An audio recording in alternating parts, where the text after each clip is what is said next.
Welcome to the Widowed Parent Podcast with your host, Jenny Lisk. Hey everyone, this is Jenny Lisk, and this is episode 49 of the Widowed Parent Podcast. I had such a great discussion with Claire Bidwell Smith for this episode.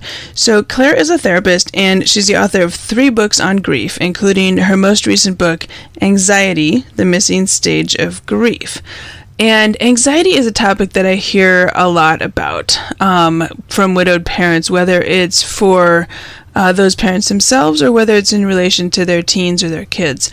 It can be tricky to understand and frustrating and confusing, and it could be a case where there's a new anxiety that's come on since a loss, or a case of maybe some pre-existing anxiety that has gotten more difficult to deal with since a loss. And it was really interesting talking to Claire about this, and she actually said that she thinks a really high percentage of people who are grieving a significant loss experience some amount of anxiety. For some people, maybe it's just some or shorter term, and for some people it could be quite significant and could go on for quite some time if not addressed. Her book was really fascinating. I'm putting a link in the show notes. I'd encourage you to read it if anxiety seems like it might be a topic or just something you're wondering about in relation to your kids or to yourself. So many interesting insights and connecting the dots, I think, in her book. We talked about a lot of different things, including Claire actually comes at this personally. She started having anxiety and panic attacks around the time that her mom died, and no one actually connected it to her grief. We talked about some of the basics. What is anxiety? What does it feel like? What are some of the symptoms? Some really interesting discussion about why it is important to work through your grief in order to tackle your anxiety, and that if you're stifling the grief, it's likely to manifest in anxiety. We talked about guilt and regret surrounding a loss and how that can contribute to anxiety and some ways to process that. Just lots and lots of discussion around this topic, including some tools for dealing with it. So I hope you will check out the book, and I hope you enjoy my discussion with Claire Bidwell Smith. My guest today is Claire Bidwell Smith, who is joining us from Charleston, South Carolina. Claire is a therapist specializing in grief and is the author of 3 nonfiction books: her memoir, The Rules of Inheritance, the book After This, When Life is Over, Where Do We Go?, and most recently, Anxiety, the Missing Stage of Grief, which is the topic of today's discussion. She also leads workshops and retreats and speaks at events, and her work has appeared in the New York Times, the Huffington Post, Psychology Today, and many, many other places. So Claire, welcome to the show. Thank you. Thanks for having me. Yeah. Well, I'm really happy to be talking with you today about anxiety and grief. I think it's a topic that a lot of us who are widowed parents can relate to, whether it's we're struggling with it ourselves or whether our kids are struggling with it, or potentially both. And I have to say, I really found your book fascinating. So I'm going to put a link in the show notes to your book, because I hope that people will check that out if they think that it might be, relevant to themselves or their kids. So before we dive deep on the topic of anxiety, can you tell us a little bit about your journey and how you got involved in this line of work? Absolutely. Both of my parents got cancer at the same time when I was 14. I'm an only child, and my mother died when I was 18 and my father when I was 25. And navigating that 10-year, a little more than 10 years of them being sick and in and out of hospitals and treatments, and then their deaths, just completely changed my life and really took me out of my peer group. I didn't know anyone who was going through what I was going through, and I didn't know how to talk about it. I wasn't fully emotionally developed when it all began. I didn't know how to move through it. And I think in large part, this was the 90s, and the grief world has changed a lot since then. It's gotten a lot better. We still have a ways to go and things to do. But I think back then there was a lot of like, oh, she's a teenager. She's adult enough. She will get through this. She's got her whole life ahead of her. She'll be fine. And I got a lot of messages about, just kind of moving on. And I was really unable to do that on many levels. Losing my mother in particular was just profoundly difficult. Right as I was kind of at that point where I was leaving the nest left me. And it was just really, really hard to kind of find my place in the world. So I struggled for a long time with a lot of anxiety, with depression, with substance abuse, other kind of maladaptive coping skills. And then eventually kind of came through it all, went through a lot of therapy, yoga, meditation, ended up going back and getting my master's in clinical psychology and becoming a therapist myself, and initially working in hospice as a grief counselor, and then opening a private practice, and wrote 3 books along the way. I had always been a writer before I was interested in therapy, or even before my parents got sick. I was writing all the time and just obsessed with books. And so that became my way of understanding what I was going through, working through a lot of it, and then eventually connecting with others. So that's where I am today. Yeah, well, thank you for sharing that with us. And I think that, I know you talk about in your book, this topic of anxiety is really personal for you. You talk about the first panic attack you had, and you didn't know what it was. And that kind of, it sounds like maybe, set you on the path of digging deeper into this. It did. I started having panic attacks and pretty severe anxiety right around the time that my mother died. And no one that I saw connected it to my grief or my loss. I ended up in an emergency room at one point, shortly after my mother died, and I thought I was having an aneurysm or a heart attack or something, and they hooked me up to all these EKGs and did blood tests and asked me a million questions all about, my diet and drug use, or, all kinds of things.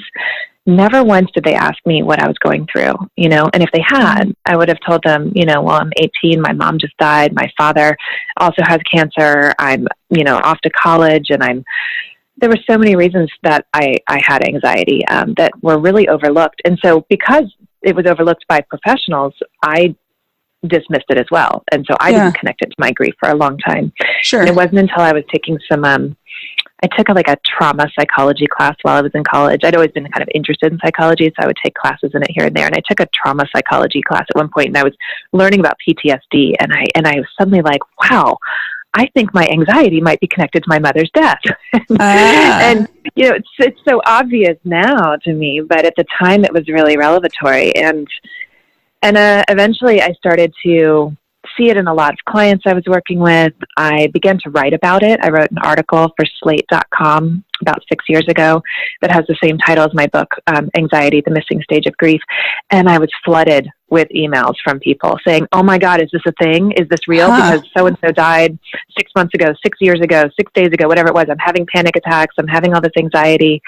And they were like, is this real? Because nobody was talking about it. No one in the grief world had connected those two things. But it's very prevalent. Yeah. Well, and I think it's so interesting that you said in the context of learning about PTSD, you started recognizing some things in yourself, because I think some people might guess or assume that, your parents didn't have a traumatic, something you might classically think of as traumatic, like a homicide or a sudden, something like that. Right. And yet this, the anxiety or trauma symptoms still, it sounds like can actually manifest even when you might not guess they would.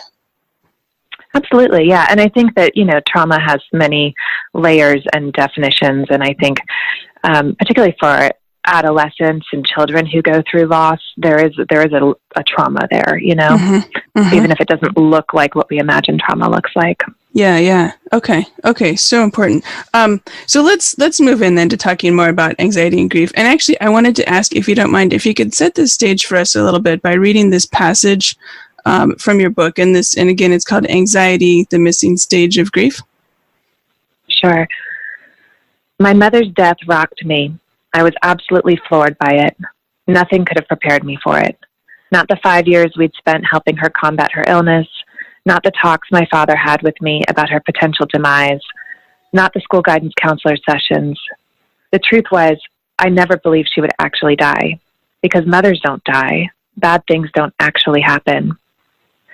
I now understand that the dismantling of those beliefs became the catalyst for my anxiety.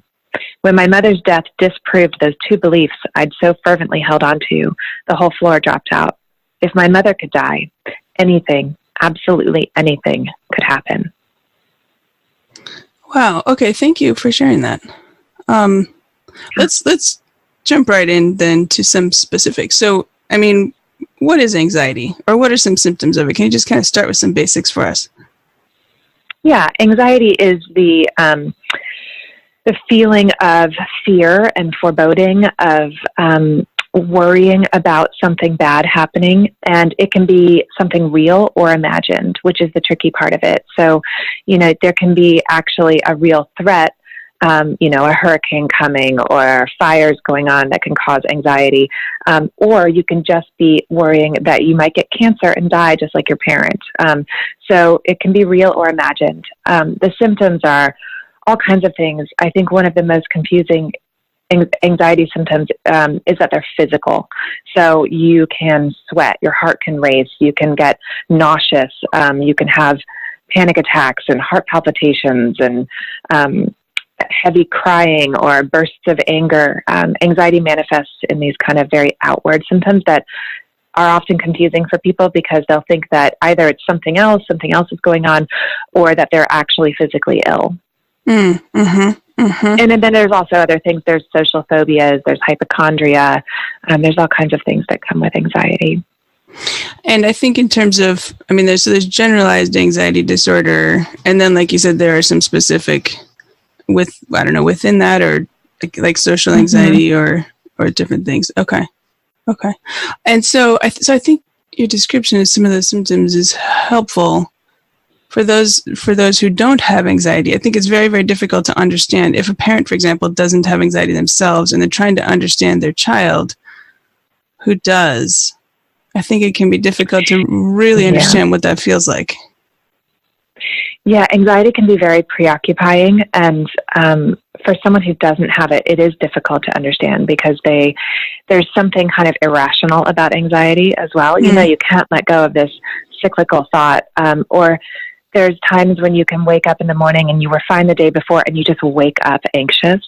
And I believe that anxiety can also be affected by hormones, by substance abuse, by a whole host of things that you're doing on the outside that can also induce or exacerbate anxiety.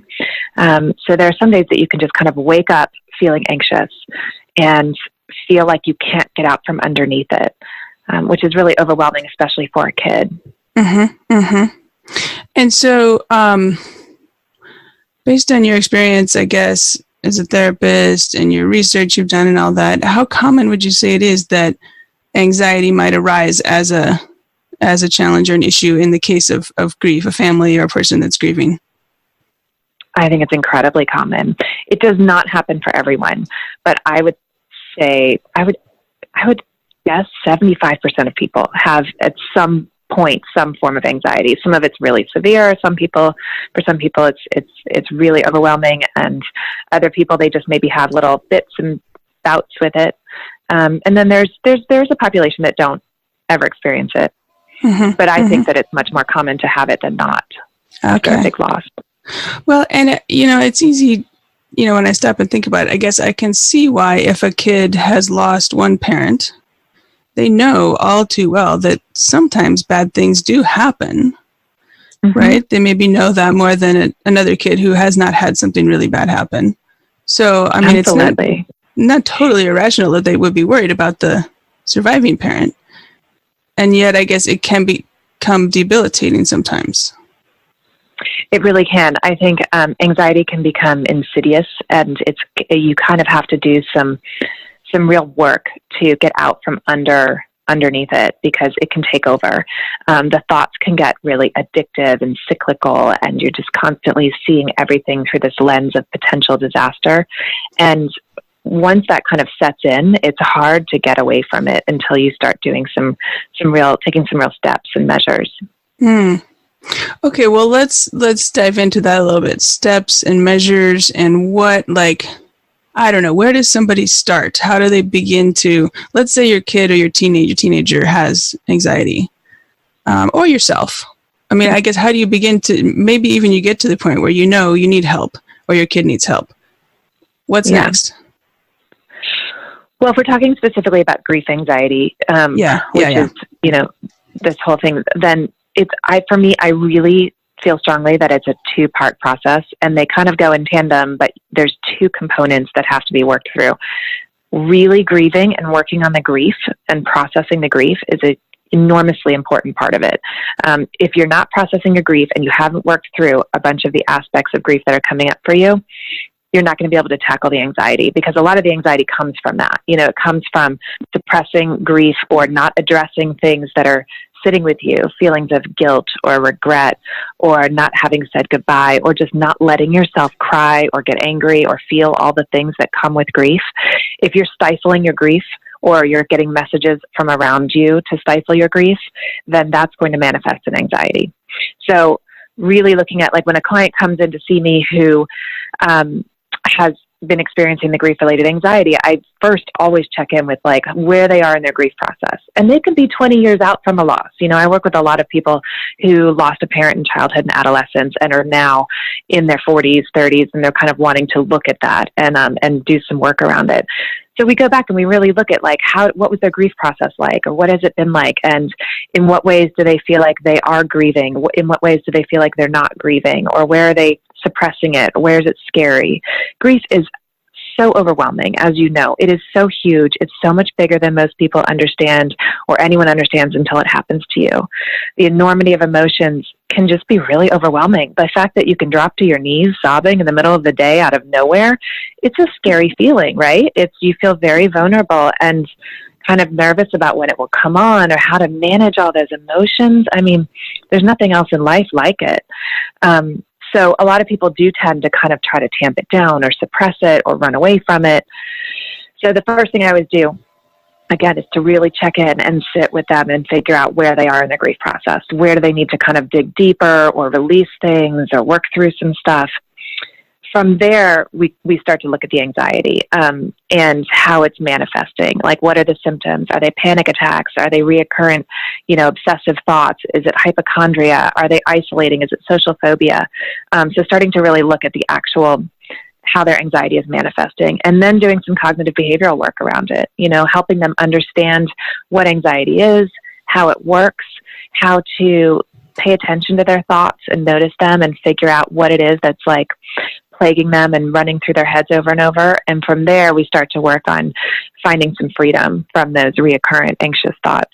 Mm-hmm. Mm-hmm. And it's kind of all done in tandem, kind of back and forth with the grieving and the anxiety pieces. Right. Okay, so there's a lot in what you just said. Yeah, I know. And I guess my first thought is, I don't know, where do you find somebody who can help you with that? I think most therapists are great at it. I'm hopeful that more people are recognizing that this is an issue, that anxiety comes on after loss. I think anyone who's grieving, if they go to just someone who specializes in grief, period, it would be really helpful to connect with the anxiety. If the therapist you're seeing isn't versed in kind of connecting those two, then maybe you see an anxiety therapist and a grief therapist, and connect them for yourself. But which is always difficult. Yeah, I mean, it took me. I find seeing, like, the idea of, like, starting over with my story with multiple people just exhausting. But yeah, I could see how you might have to, Yeah. I mean, even if you were just someone who were listening to this podcast and having an aha moment, like, oh my God, I think my anxiety or my kid's anxiety or whoever's anxiety is a direct result of this loss that I've experienced.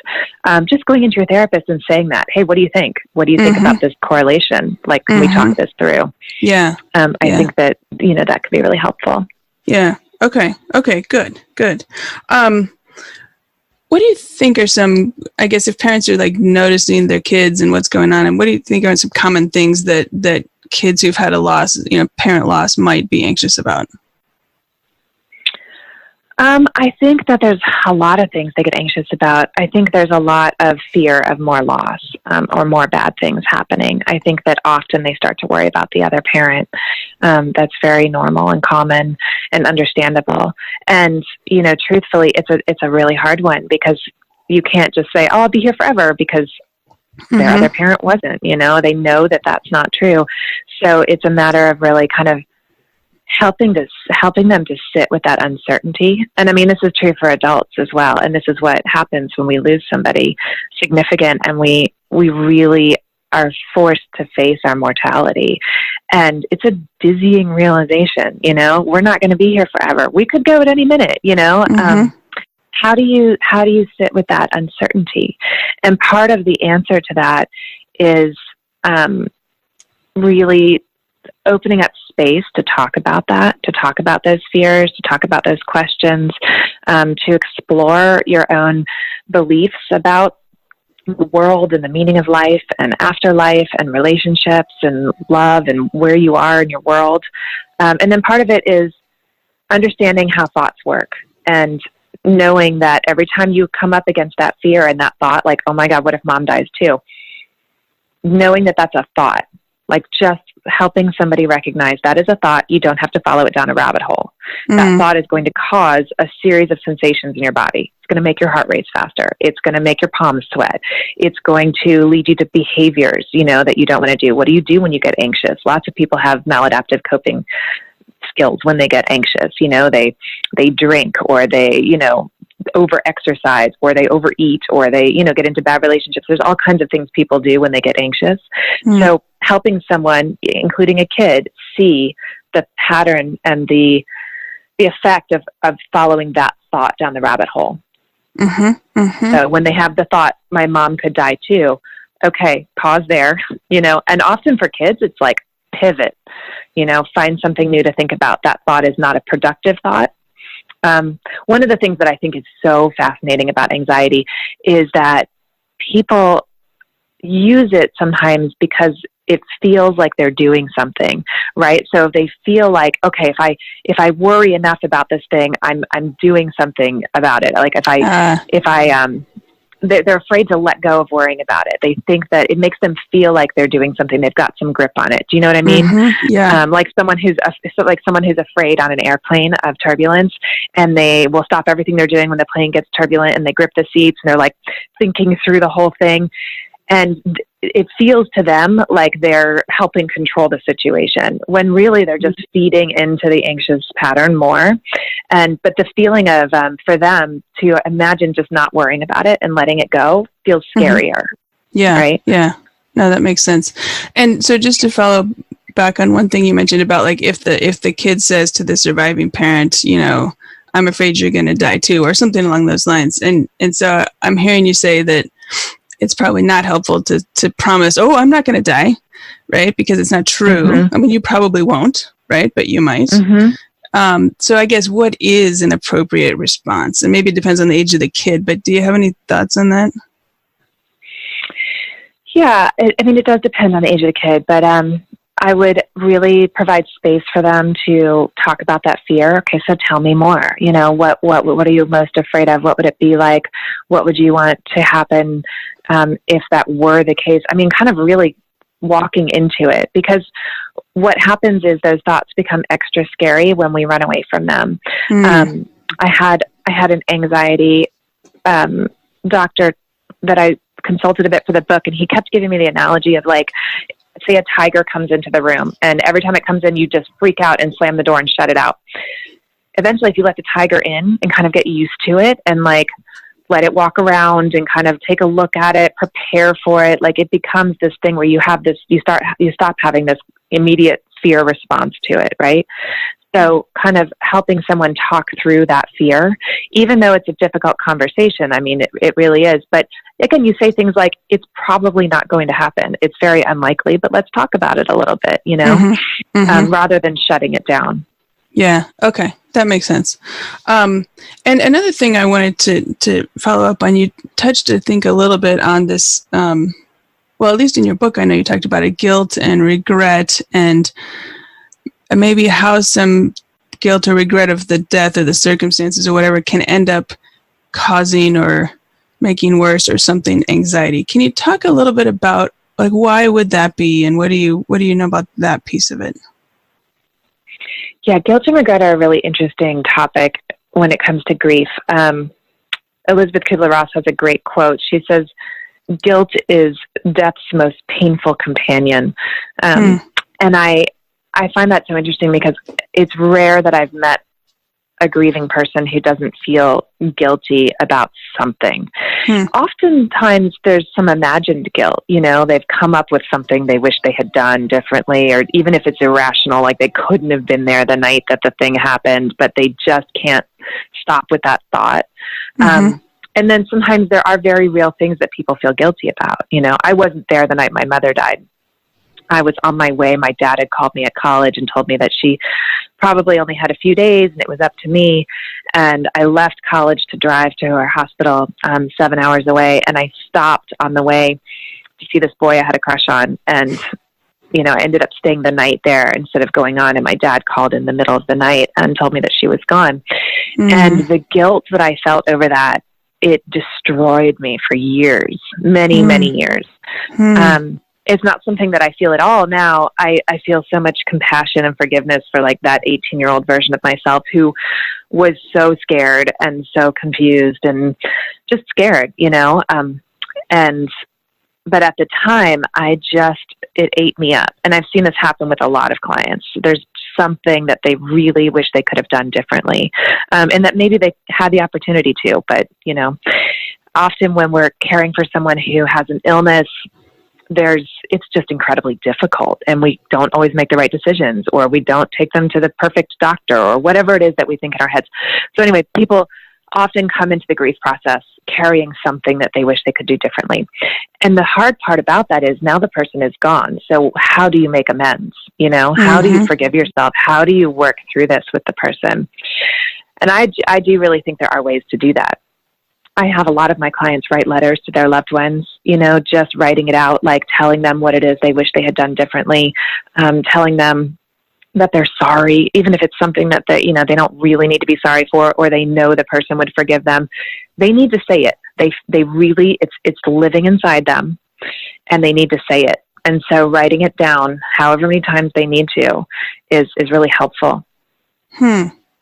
Okay, that's so interesting. So even years later, the person is gone, so you can't actually talk to them and close the loop in that way on a conversation or something. But it sounds like you're saying it is really important to spend the time to figure out how to get rid of that regret or guilt or whatever it is that might be, and then somehow that then like helps the anxiety piece. It does. That causes anxiety because, I think people's immediate response when they're feeling guilty about something is, I can't do anything about it. So they push it down, they suppress it, and then that just ends up manifesting in other things. Anger is one, anxiety is another. Okay. You had a really interesting example in the book. I found interesting. There was a woman who her husband had been in the hospital, and she'd been there with him, I think, multiple nights, and finally had to go home one night she's probably exhausted, and that was the night that he died. And even though there had been no indication that the doctor hadn't told her to stay or anything like that, but she took on herself so much guilt that she wasn't there. I think this was a client of yours. That was really interesting. And then, sorry, go ahead. Well, what's interesting about it is, she was 5 years out from that loss and that night, and she was still just clinging to this guilt. Every session for a period of time, she would just sit there and want to beat herself up about it. And I eventually realized, and I've seen this with a lot of people too, is that sometimes people hold on to that feeling of guilt as a way of holding on to their person. Oh. And that is what I've seen many times. They feel like if they let go of that guilt, in the case of that client, if she were to finally and suddenly say like, oh, it's okay that I didn't make it, she would have felt like she was letting go of him and letting go of this way she was honoring him. And so when I work with clients like that, I try to help them find a different way to stay connected to their loved one, a different way to honor them, a different way to hold on to them, a healthier way. Does that make sense? Yeah, it does. It does. And one of the things that struck me about her example too in your book was that she had concluded that she was a horrible person and really felt that deep in her core, because I think she said something like, what kind of person isn't there when their loved one is taking their last breath? I must be a horrible person. And she like totally internalized that. Yeah, she really did. And it took, for her, it took writing letters to him. She wrote a bunch of letters to him. And then she also just started to connect to him in different ways. She got out old things of his, read old letters from him. She put up new pictures around the house of him. She started to go to the cemetery more often. I think she started a kind of fund in his name. And then doing those things were able to help replace that holding onto the guilt. She was able to start holding onto him in different ways. Okay. Well, that reminds me a little bit, actually, and I think you talk about it in your book, some of the ideas that Alison Gilbert has for keeping those memories alive. Yeah, I love Alison Gilbert. She has such great ideas in her book. It's called Past and Present. And it's past, P-A-S-S-E-D. And, that's one of the important things. I think 30 years ago in the grief world, clinically, when people died, we really encouraged people to move on and to let go, to like pack up their stuff, remarry, have another kid, like all these things, like you move on and you let go of that person. Now we've really shifted into a place of helping people hold on and find ways to stay connected. And I think that is so much healthier. And it's impossible for us to just move on and let go of somebody who is so significant as a spouse or a child or a family member. And so I think that instead finding ways to develop that internal relationship with them, finding ways to honor them, like Alison talks about in her book, finding ways to just connect with them in a new way is really important. Yeah. I'll put a link to her book also in the show notes, and also a link to the discussion that I had with her probably about 3 months ago.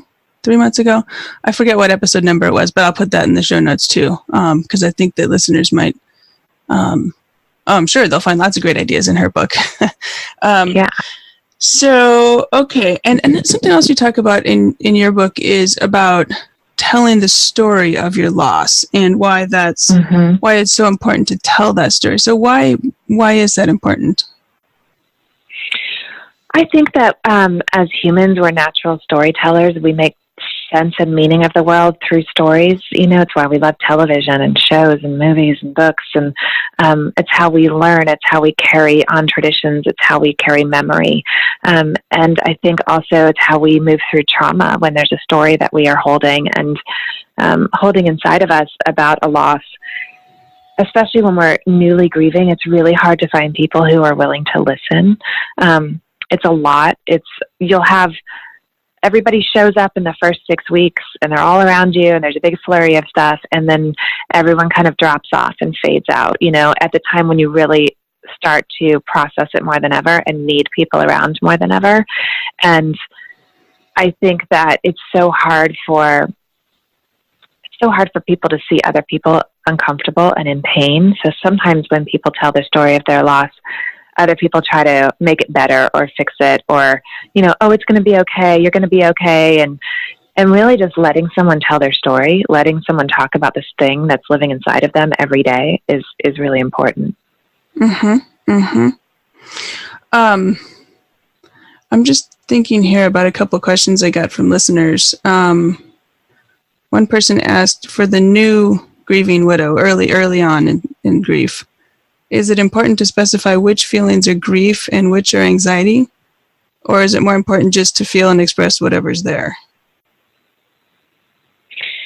I think it's more important to just feel and express it. I think it's important to be curious about it. And so to wonder about your anxiety and to wonder about your grief. And like I was talking about at the beginning of our conversation, like really looking at how are you grieving? What is your grief like? Where are you suppressing it? Where are you sitting with it?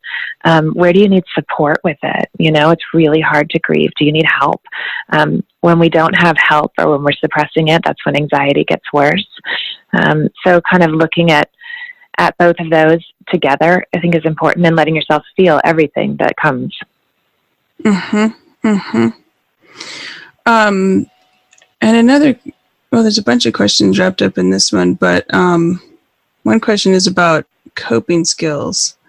I guess, how does a parent reinforce coping skills in a child after a loss? I don't know. Any thoughts about that piece? I think that child and adolescent grief is so complicated because there's only so much that a child or an adolescent is capable of, That's why I see so many clients who come back to me 20, 30 years after a loss, and they're really now wanting to process it, because when they were 8 years old or 14 years old or whatever the age was that they went through that loss, they developmentally were incapable. It's not their fault. They just weren't capable of going through all the feelings and thoughts that come with grief. And so it gets stunted in funny ways. And often children will develop coping skills that work really well in the moment, but that end up being maladaptive later on. They survive through that experience as best they can, and then later realize that the coping skill of shutting people out, or whatever it was that they did, is not working in their adult life. And so a lot of them will come in to kind of work through some of those. Yeah. So I think kind of being curious with kids and adolescents, it's like so much of just holding space for them, letting there be a space in which they can talk about it and process it and ask questions and change, because they're just growing all the time. Mm-hmm. So their grief process is changing in such dramatic ways all the time as they get older and understand the world in different ways. Mm-hmm. An 8-year-old who loses a parent is going to have a vastly different understanding of that loss at age 13, mm-hmm. She's going to re-grieve over and over and over many times in her life. Whereas, a woman who loses a mom at age 35, it's a totally different experience, like mm-hmm. she's fully a grown-up. She understands the enormity of the loss. Whereas a child is moving into adolescence and adulthood, keeps understanding it at new levels over and over and over again. Mm-hmm. Mm-hmm. Yeah, that makes a lot of sense. Okay, thank you. Something else that you've talked a lot about, and actually, I know you recently did a whole class on this, but the power of writing as a tool for processing grief. Can you talk a little bit about? Well, you mentioned that writing has always been huge for you, but why do you think writing is potentially an important tool? And if somebody's interested, do you have to sit down and commit to writing a whole book, or are there some other outlets that might be useful to consider? No, there's all kinds of things. I think that, one, it's really convenient. It's a great way to just sit down and get some stuff off your chest. It can be very private if that's what you need. If there are things that you don't want to share with someone, if there's things that you're feeling guilt or shame or just privacy around with your grief, sit down and write it all out in a notebook. Getting it out of you, taking those thoughts and feelings out of you and onto the page is so cathartic and helpful. So it can just serve as a simple release. You don't have to write a book. You can just do some morning pages, which means every morning when you get up, you sit down and just for 5 minutes, you write everything and anything that's coming up for you. And it's this amazing release of stuff that you would have otherwise carried through your day. Or, you could write a book and you could really process and share and move through your experience in that way. And a lot of people do that, which is beautiful. You could also just write about memories of that person. One of the things that some people get anxious about is forgetting memories, forgetting what it was like to be with them. So writing all of that down can relieve a lot of anxiety and preserve it. And you can pass that on to children or other family members. And then writing the letters to the loved one, I think, is just vital. If you are listening and you have lost somebody, have you ever written a letter to them? Just imagine in your head for a minute what it would be like to sit down and write Dear Mom, and what you would say. I write a letter to my mother every single year on her death anniversary. And some years are fine. Some years are so intense, Dear Mom, I had a baby this year, just the things I want to tell her. And it feels different from talking about it. And it feels different from talking to her, even in my head or out loud. When I sit down and put that pen to paper and say, Dear Mom, I just immediately start bawling. But that's a good thing. I need to do that.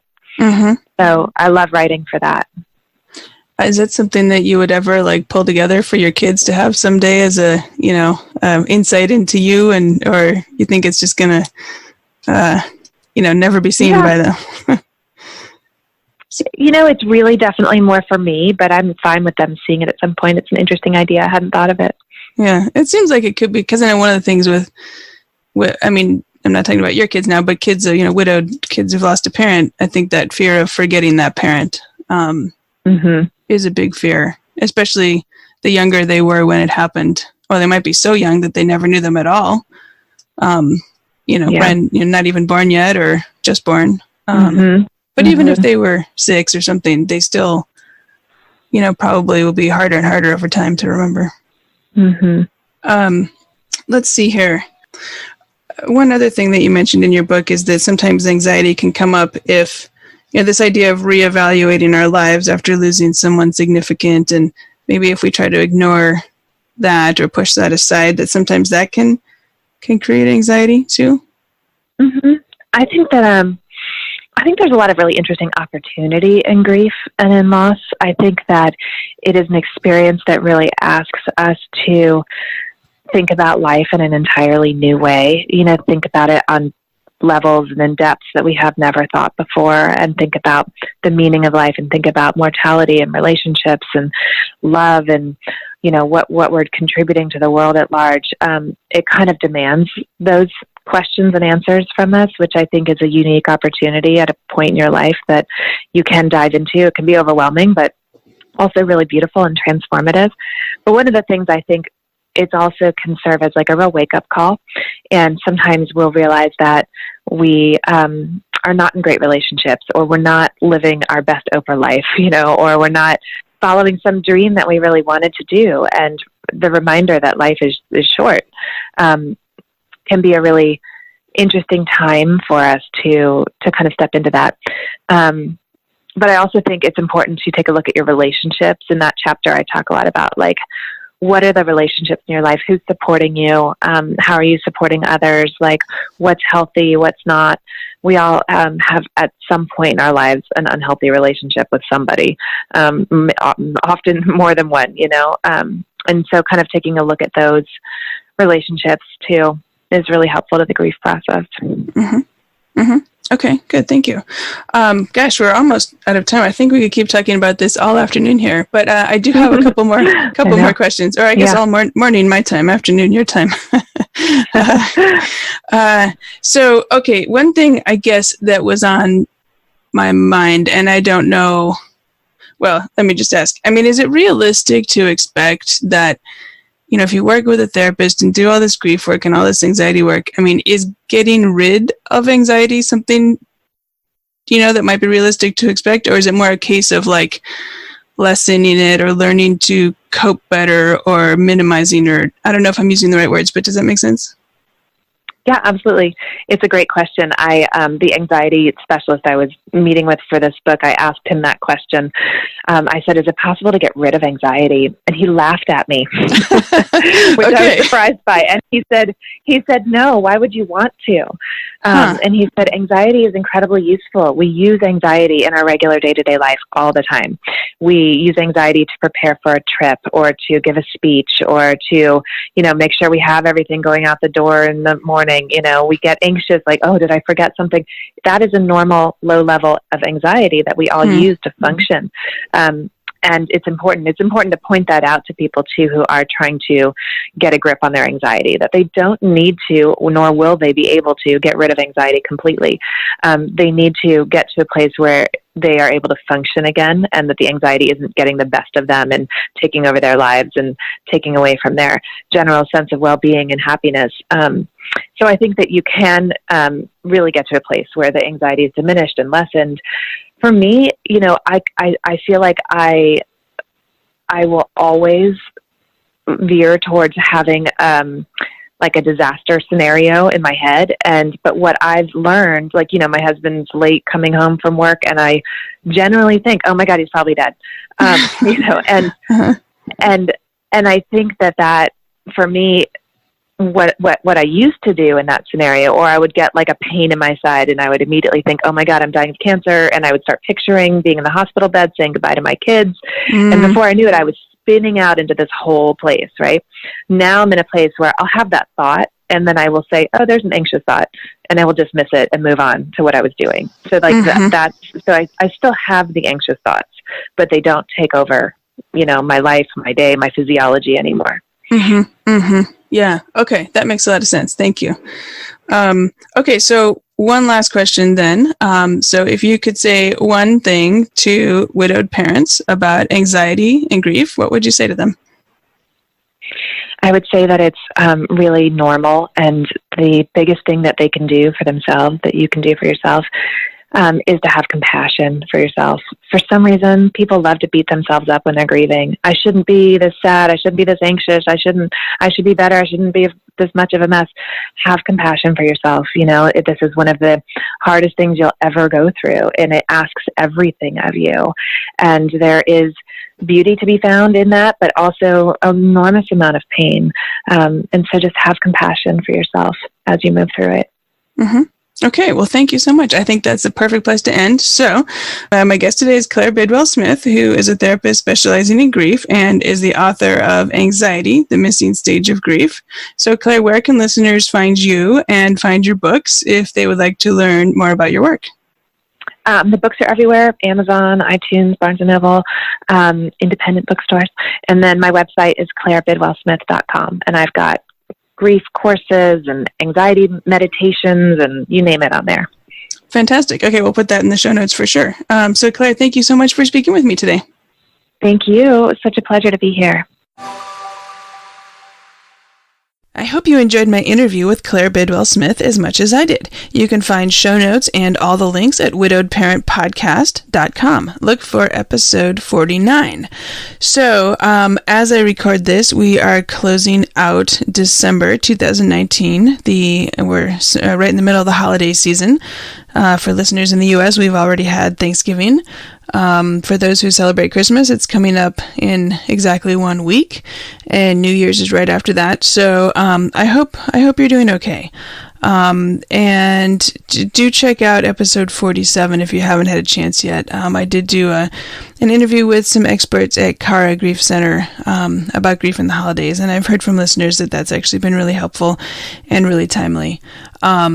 And I guess the number one takeaway that I would suggest from that is to remember to talk with your kids.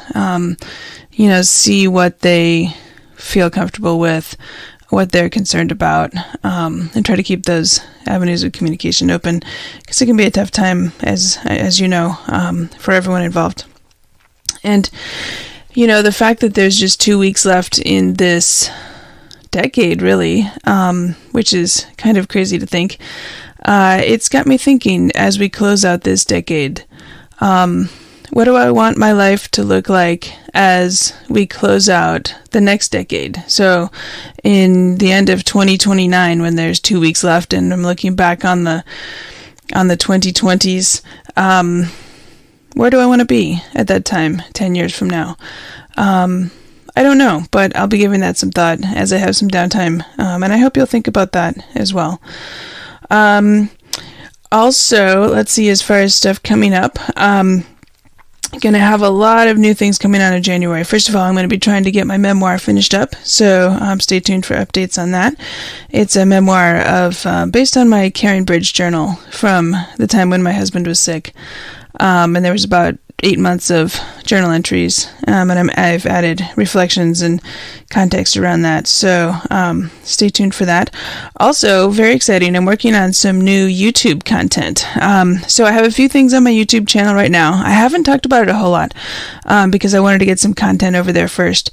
Check it out. You can find actually a link on the bottom of my website. So if you go to jennylisk.com, scroll down to the bottom, there's the social icons. Unfortunately, I can't give you a nice URL. All my other social platforms are at Lisk Jenny. They're all the same, which is very nice. I can't do that for YouTube until I have 100 subscribers. So I have a long ways to go. So if you wouldn't mind subscribing, as soon as I get to 100, I can give it a nice, pretty URL that's easy to talk about, easy to remember. So that'll be cool. But I'm working on some content for adding some listener recommendations to there, which is going to be a lot of fun. Stay tuned for details over the coming weeks, probably in January. I'll have some more information on that. Also, working on a fun activity for January. So I'm not ready to get into details yet. but stay tuned. I think, sometimes it's great for widowed parents to get out and also to be able to connect with each other. So I'm working on some ideas around that that actually came up in a discussion with a listener. So that's going to be really exciting. So this is actually the last episode of 2019. It's hard to believe, but next Wednesday, which is the day of the week that I have new shows, next Wednesday is Christmas Day, so there will be no new episode next week, and I will see you back here in January. All right, hey, thanks for listening all year, and thanks for listening today, and until next year, keep smiling. Thank you for listening to the Widowed Parent Podcast with your host, Jenny Lisk.